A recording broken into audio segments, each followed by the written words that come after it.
Hey guys, what's going on? Antonio Espino, and today I will be teaching you 10 shortcuts to speed up your workflow in Photoshop.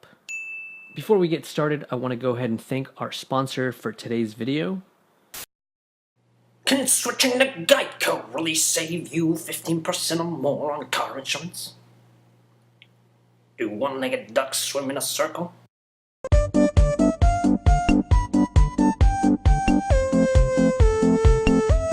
Geico. 15 minutes could save you 15% or more. Nobody sponsors these videos. Who even watches these? Anyway, let's just get this over with. Don't just watch the video. I recommend that you follow along because that is definitely going to be the best way for you to learn.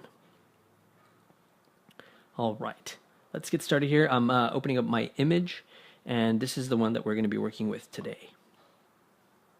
First thing I want to get started with is creating a new layer.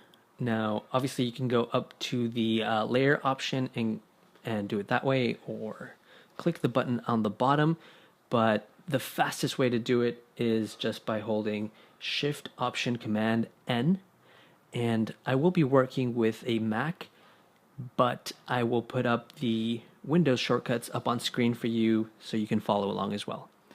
All right, so now that we've got our new layer, we can go ahead and get started. And the first thing I want to talk about is zooming in and out of your screen. Now, one way that you might be familiar with is by using the plus or minus buttons along with command, but I have a problem with this mainly because it zooms in and out in the middle of the image and not to a specific location, which would really help us in moving along quickly and editing this image. So first thing you want to do is you want to go ahead and hit F to enter full screen mode. And once you hit F, you can move the image around by holding spacebar and clicking and dragging the image. And you can zoom in and out to a specific location by holding spacebar, command, and then clicking and dragging over the area that you want to zoom into.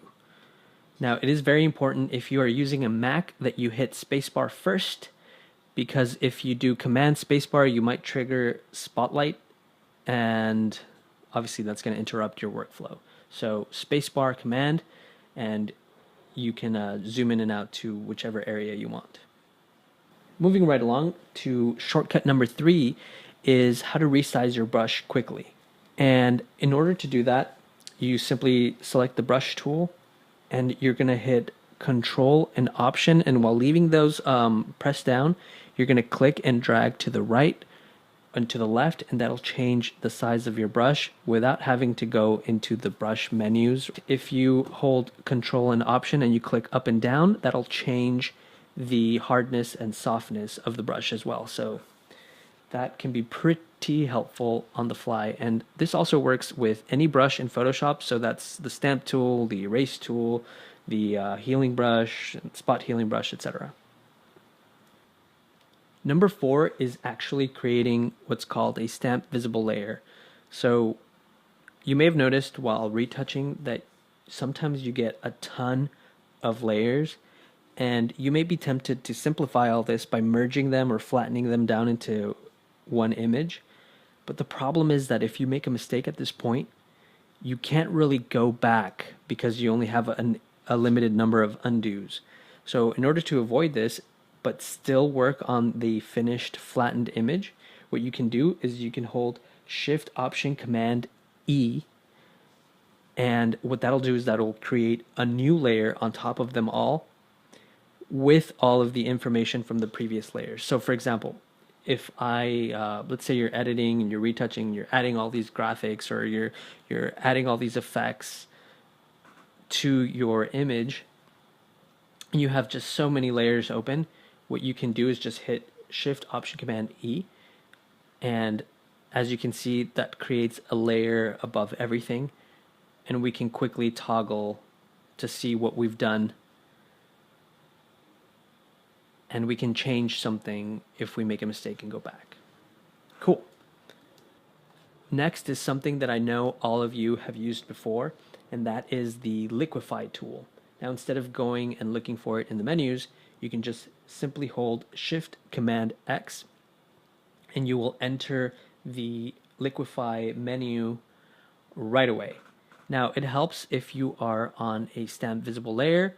I typically don't like to mess with the background layer, so I'll either duplicate it or make a stamp visible layer before I liquify anything, just to always have a backup in case I mess up.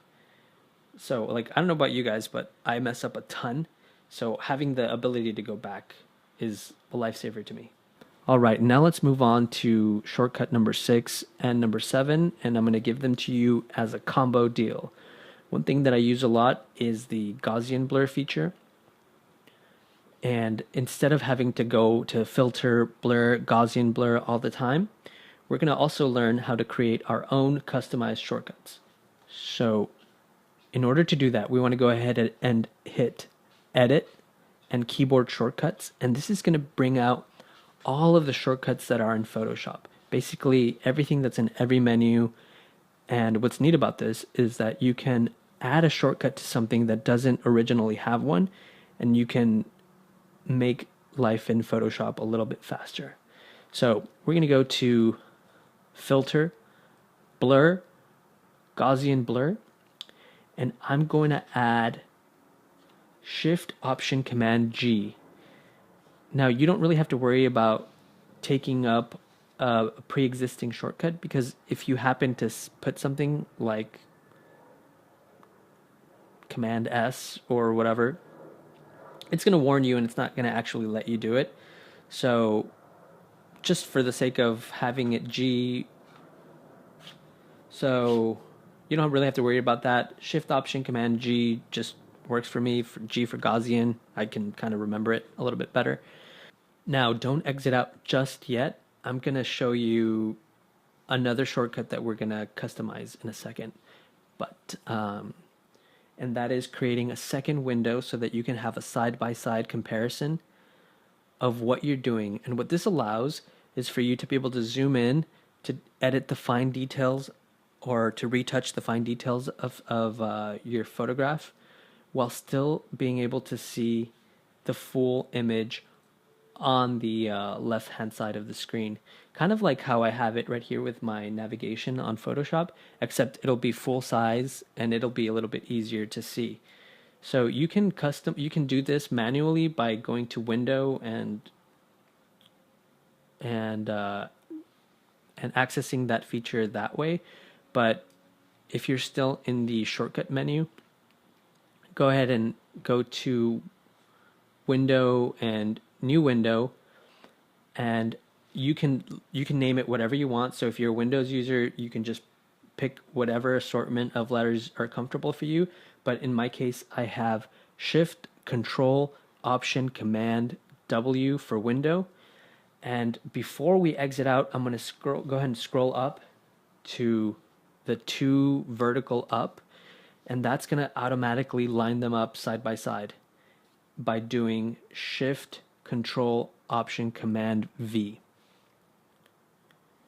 Now, you don't have to worry about taking up the shortcut keys of something else, because Photoshop will actually not let you do that, which is a good thing, so that you don't have to worry about like replacing something.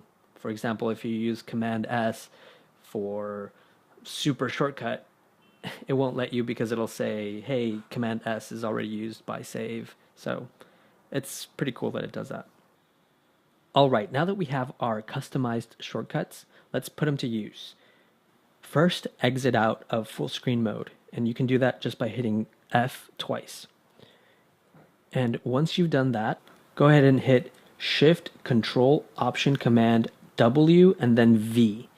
And when you do this, it's going to line up the images for you side by side. Now, this is the same image, it's just in 2 different windows. So for example, if you zoom in on the right and do detailed work, like let's say you're adding effects or you're doing retouching on the eye, you can see what it looks like automatically on the left-hand side. And this is super helpful, so you don't have to be zooming in and out, and you can just get it all done quickly and then glance over to the left and see what it's looking like so far. All right, so now that we've covered some of the more complicated features, And in the spirit of creating shortcuts, let's go ahead and create one more thing. I'm going to teach you guys how to create your own customized action. And what a Photoshop action will do is Photoshop will actually remember a set of steps that you do that you can later apply to another image simply by clicking the actions button. If you don't see the little play button down here, what you can do is go to Window and just click on Actions, and that'll pull up the Actions tab on the right. So once we do that, just go ahead and click on the New Folder button down here at the bottom, and you can name it whatever you want. I'm going to go ahead and name it AE Frequency Separation 16-bit, which gets me to my next point, which is that frequency separation is done differently for 8-bit images than for 16-bit images. And you can just quickly check which image you're on by going to image mode, and then it'll let you know right then. It'll have a little check mark. So typically if you're working on raw files, you're more than likely going to be working with 16-bit images, but that isn't always the case. It's just always good to know because the effect will be applied differently, and you might see some strange artifacts in the background when you edit. But I'll go over the difference between 8-bit and 16-bit frequency separation on another video, so you guys can stay tuned for that. But anyway, let's move on. So you opened up your Actions panel, and what you're going to do is go ahead and click on the New Actions button, and you can again name it whatever you want. You can call it frequency separation again. And I'm going to take a few little detours along the way that may look like they don't make sense, but I'll explain it all at the very end. So just follow step by step, and it's really important because whatever you click, Photoshop will remember. So once you click the New Action button and you rename it, Photoshop will start recording. So here we go. We're going to start off by creating a new layer, which you guys already know is Shift Option Command N, and then we're going to immediately hit E to create a stamp visible layer. So Shift Option Command N, then Shift Option Command E, and once you have a stamp visible layer, just rename it to low frequency, or whatever it is that'll help you remember.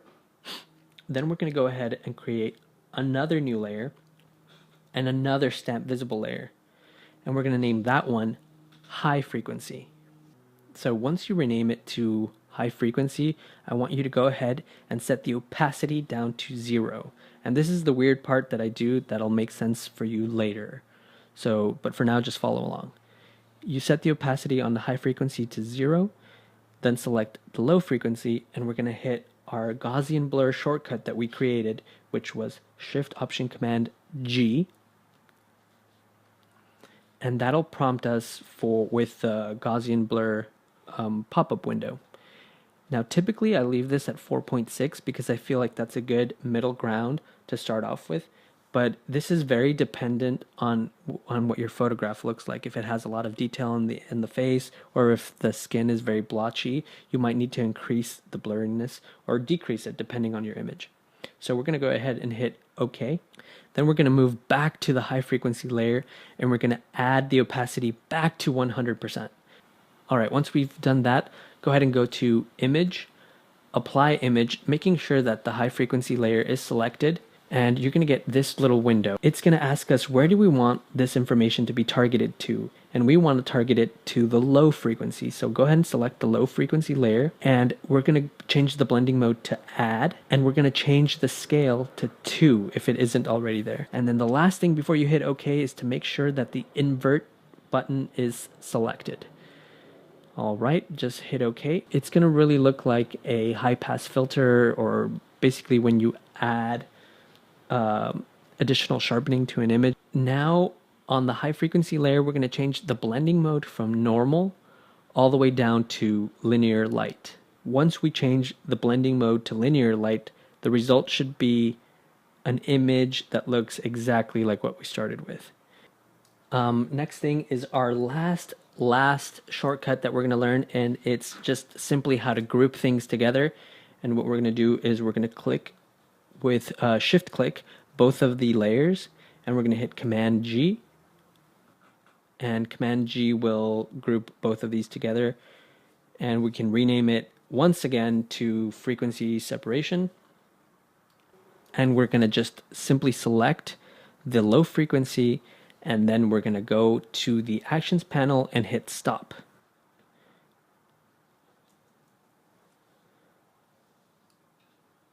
Now, remember when we did the adding opacity and removing opacity, and that's kind of like a weird thing to do. That was kind of like a weird step that we took. The reason for that is you're going to go to the little area that it says Gaussian Blur, and you're going to check the little box. You're going to click on it. And what this is going to allow you to do is it's going to, when you run the Photoshop action, it's actually going to stop at the Gaussian blur, and it's going to prompt you with the Gaussian blur window, to which then you can change it and tweak it depending on your image. And as soon as you click OK, Photoshop is going to finish the rest of the action. So let me show you really quickly how it works. We're going to get prompted by the blur screen, and then Photoshop goes ahead and finishes the rest of the action. And this is why I actually feel like this is better than most Photoshop frequency separation actions that you can find online, simply because it allows you that extra customizability. So, and you guys just created it yourselves, so you should be proud of that. And that's about it, guys. That is 10 shortcuts to help your Photoshop workflow be much, much faster. And just to kind of show you how I personally use all of these shortcuts in every single one of my images, I'm going to do a quick edit using what we learned today, just to kind of show how quickly we can get things done without going through menus or without toggling through toolbars. So let's get started by creating two windows side by side.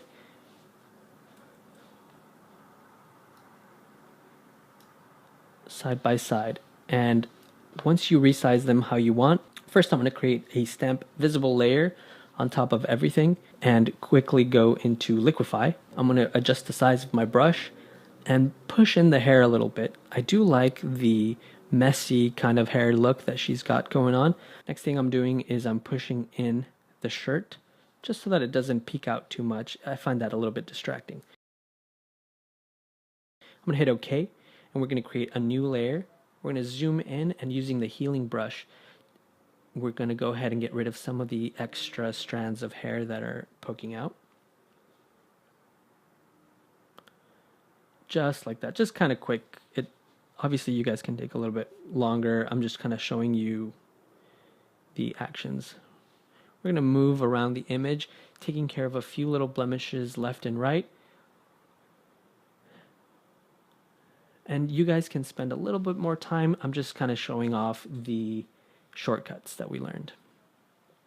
And I'm purposefully leaving the blotchiness in the skin, because now we can just go ahead and run our frequency separation shortcut that we spent so much time doing.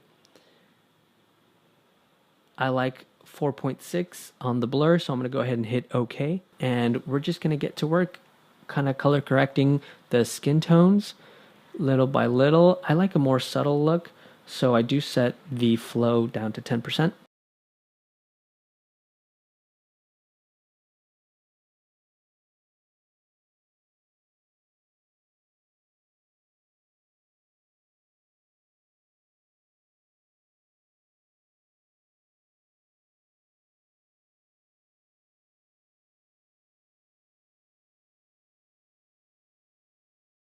I'm just zooming in just a little bit, checking on the nose, checking on the details, and everything looks pretty great. I mean, it's a very simple edit, a very simple image. So there you go. Practice makes perfect. The more you guys do it, the faster you'll get. If you guys like this tutorial, make sure you click that like button, hit subscribe, and leave me a comment down below of any other Photoshop tutorials that you want me to cover. And I'll see you guys on the next one. Bye.